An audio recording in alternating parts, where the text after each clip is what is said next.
again with another topic from Hindu law, the playlist that we recently started. Those who are watching this session first time, please watch the previous sessions in which I gave the introduction about Hindu law, and then in the second section I discussed what actually the person here who is a Hindu, what are the people that are included in Hindu law.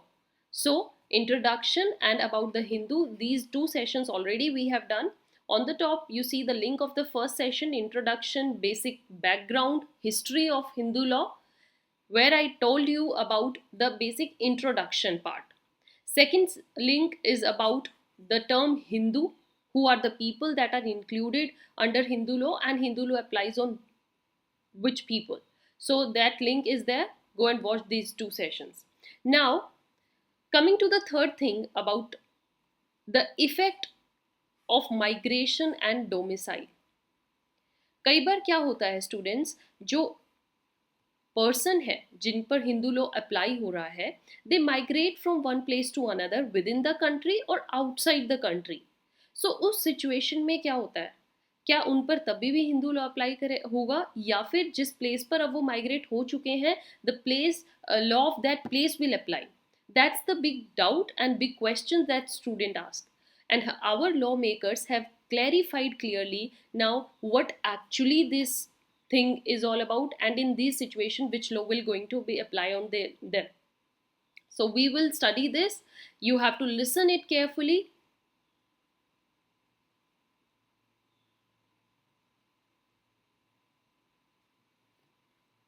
This is our official mail address and our contact number through which you can get in touch with us. Don't feel any hesitation to ask any questions. We are there to solve all your doubts.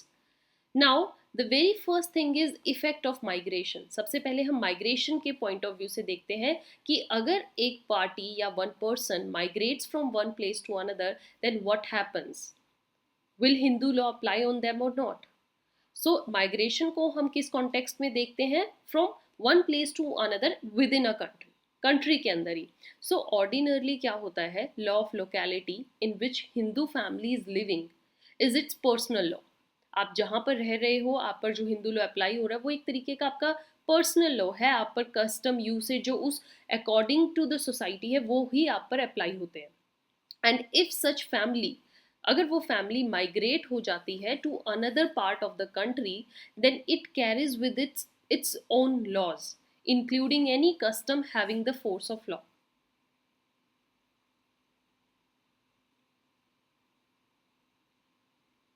So what it says कि अगर suppose कीजिए you are living at this place as you can see in this picture and you migrate from here to this place, तो क्या आपका law भी change हो जाता है? क्या आप पर जो रूल्स रेगुलेशंस अप्लाई होते हैं क्या वो भी चेंज हो जाते हैं? No, it's clearly written that if you migrate from one place to another, you carries with you your personal law. आपके custom usage आपके साथ चलते रहेंगे, वो हटेंगे नहीं. Thus it is the law in the operation at the time of migration which applies. जिस time आपने माइग्रेट किया उस टाइम पर आपके प्लेस पर जो भी कानून अप्लाई हो रहा था वही जिस प्लेस पर आपने जाके माइग्रेट किया है, यू स्टार्ट लिविंग, वो ही वहाँ पर होगा apply. Okay, however it can be regulated by showing, लेकिन येस अगर फैमिली ये दिखा दे कि now we have adapted to the new law, we have adapted to the new customs, और अब हम नई जगह पर रह रहे हैं और हमें वहीं का ही कानून अच्छा लग रहा है, हम वहीं के ही तौर तरीकों से रह रहे हैं. Okay, if family adopted the law और the usage of that place to which they migrated by conforming to the manners, custom and usage. आप जिस तरीके से रह रहे हो, सपोज कीजिए आपने कन्वर्जन कर लिया है किसी रिलीजन में, कि कस्टम आपने दूसरे सोसाइटी के अडेप्ट कर लिए हैं, आप वहीं के ही तौर तरीकों के अनुसार अपने जीवन को जी रहे हो, then people among whom it came to live, so ये एक एक्सेप्शन होगा. ठीक है, वहाँ पर फिर आपको वही का ही जो पर्टिकुलर जिस प्लेस में आपने माइग्रेट किया वहाँ का कानून आप पर अप्लाई होएगा. Otherwise in a general situation whether you migrate from one place to another, you carry with yourself your old law, और you can say the place where you live, आपका personal law आपके साथ चलेगा. अब क्या कहता है, आपने प्राइवेट इंटरनेशनल लॉ अगर पढ़ा हो, I am going to make a playlist on that, अभी तक मैंने नहीं करवाया है, बट दो students who have read it, so ये क्या कहता है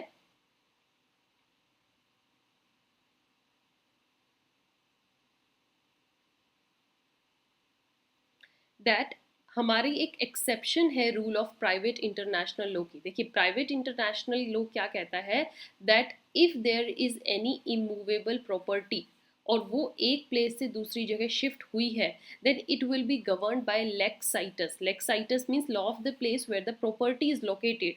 जहाँ पर वो प्रॉपर्टी उस टाइम पर है, उस प्रॉपर्टी पर वहीं के ही कानून अप्लाई होंगे, उसी प्लेस के कानून उस पर अप्लाई होते हैं. Lex situs, this is the magazine जो उस पर अप्लाई होता है. बट इस ये इमूवेबल प्रॉपर्टी की बात है और ये जो है माइग्रेशन पर अप्लाई नहीं होती, इसलिए इसका माइग्रेशन एक एक्सेप्शन है. माइग्रेशन के केस में you carries with you your personal laws where you start living. ज़रूरी नहीं है आप पर उसी प्लेस का ही कानून अप्लाई होने लग जाएगा, नहीं.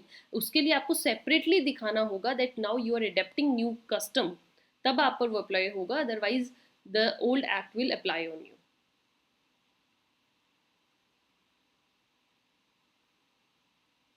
Right students, so this was about the effect of migration. Coming to the second topic, that is effect of domicile. Domicile का क्या फ़र्क होता है? देखिए डोमिसाइल का मतलब होता है जहाँ की आपने सिटीजनशिप एक्वायर कर ली है, जहाँ के आप परमानेंट रेजिडेंट हो, है ना. अब क्या होता है कि सपोज कीजिए I am the permanent resident of India, right.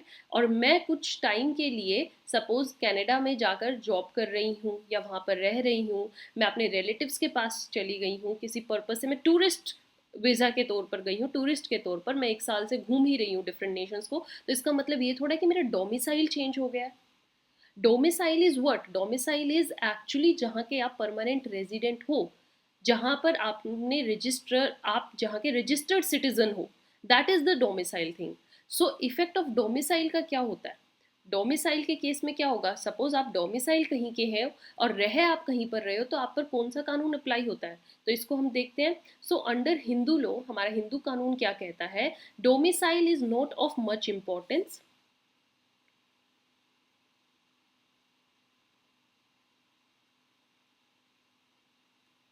All those who are in India and Hindus, they will be governed by Hindu law irrespective of their domicile, right.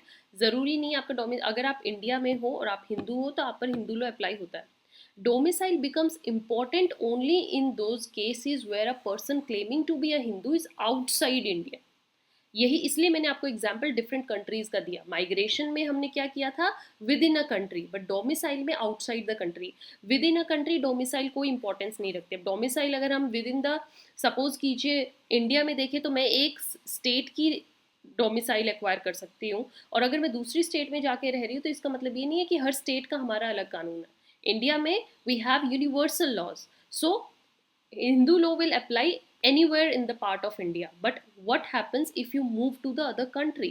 अगर आप अपना देश छोड़कर बाहर जा रहे हो तब एक डोमिसाइल का इफेक्ट आता है, वो अब हम रीड करेंगे.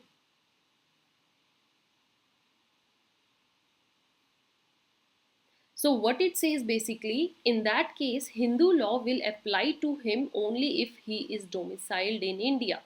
आप किसी भी पार्ट ऑफ द कंट्री में जा रहे हो और आप अगर डोमिसाइल आपका इंडिया का है and you are Hindu, then Hindu law will apply, right. तो यहाँ पर एक एग्जाम्पल है, थोड़ा समझिए. Suppose a Hindu domiciled in India, example से समझना बहुत अच्छे से.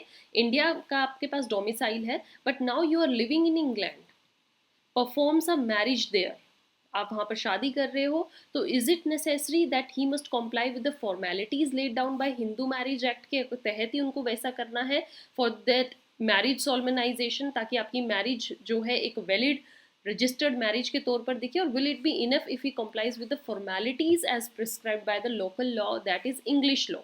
तो वो उनको किस कानून के अनुसार अपनी शादी करनी चाहिए. अब यहाँ पर क्या बात आती है, इसको समझना ज़रूरी है. ये एग्जाम्पल मैंने इसलिए फ्रेम किया क्योंकि यहाँ पर आपके दो डाउट्स क्लियर हो जाएंगे. What it says that it is the rule of the private international law. हमारा क्या कहता है कि अगर आप कैपेसिटी टू मैरी देखते हो, capacity means whether the parties are capable of marrying. So India का कानून क्या कहता है, that a boy should be 21 plus and girl should be 18 plus, right. And यहाँ पर दोनों की कंसेंट होनी चाहिए. There should not be any force on them, outside force उन पर कोई भी नहीं लगी हो, and they are marrying to each other with their personal you can say interest. So it is the rule of the private international law जो ये कहता है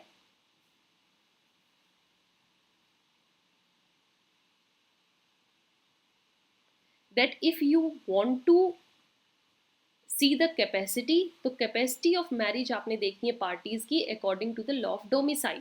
तो ये डोमिसाइल इंडिया के थे, तो आपने इंडिया के हिंदू लॉ के अकॉर्डिंग इनकी कैपेसिटी देखनी है कि whether they are there is no restrictions as per the Hindu marriage act उनके ऊपर। अगर कोई भी उन्होंने स्टेप ऐसा लिया है जो कि हिंदू मैरिज एक्ट के अगेंस्ट है, तो उनकी मैरिज को वैलिड नहीं माना जाएगा। बट फॉर्मेलिटीज की यहाँ पर जो बात हो रही है, फॉर्मेलिटीज मीन्स दैट सात फेराज, and if you want to do Christian marriage, kind of these. So formalities are governed by lex loci. Lex loci means celebrations. That is the law of the place where marriage is solemnized.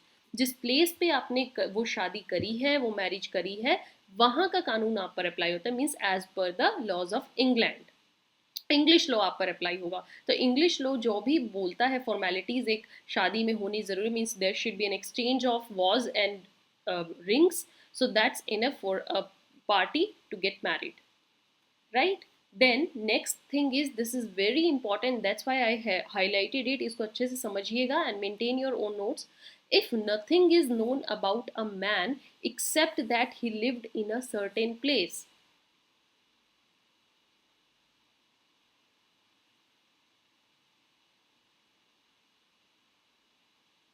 कुछ parties ऐसी भी होती हैं, there are certain people whom you don't know any their background, where they are migrated from, where they have from migrated from, and उनके पास domicile कहाँ का है, you have no idea.